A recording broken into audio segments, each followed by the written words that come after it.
Welcome to the second day of this little video devotional I'm doing through the Gospel of John. And today we're doing verse 3. It says, "Through him, Jesus, all things were made. Without him, nothing was made that has been made." So here Jesus is being credited as being the creator of all that is. Material, living, non-living, all that is in the whole universe. Jesus is credited as the creator, the designer. Awesome. In fact, in Genesis, way back in chapter 1 of the first book of the Bible, God says, "Let us make man in our image." It's that mystery of the Trinity we spoke about yesterday a little bit, that Jesus was the creative force in that Trinity. God created through him. And that's awesome. Now, some people would say that, hey, no, there's no creator, there's no designer. We're just the product of random explosion of matter in a cold, dark, meaningless universe. And I would say to that, I just don't have enough faith to believe that.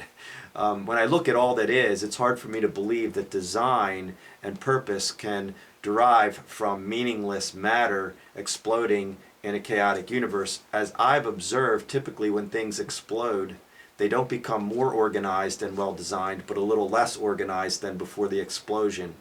Not only that, but the complexity of things about us speak of a designer and a creator. Let me tell you what I mean. If you were walking down the beach and you saw some sand dunes, you could realistically say, oh, those sand dunes are a product of wind and waves and stuff, just random forces of nature, no intelligence needed, and I would agree. But you walk a little further, you see a heart drawn in the sand, and it says, "Bertha loves Buford," and has a little arrow through it. You'd say, hey, guess what? There were some people here.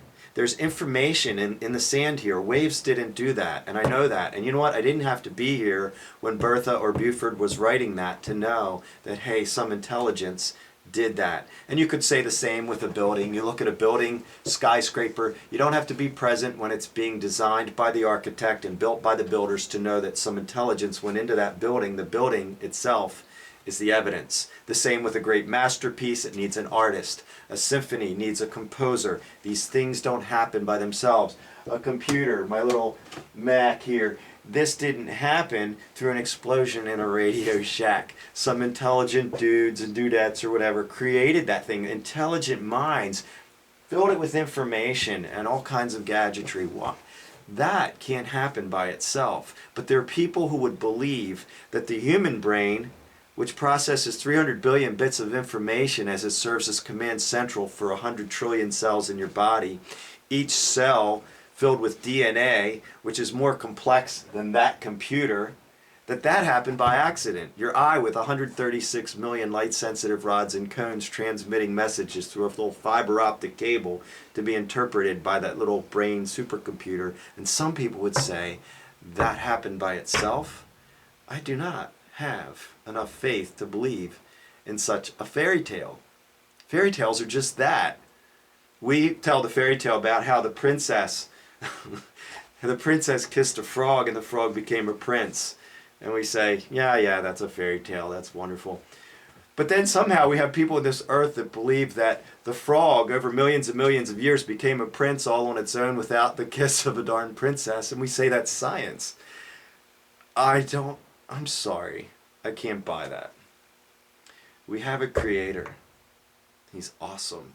He's not only big and intelligent, but he's a lover. He loves you. His name is Jesus. Have a great day.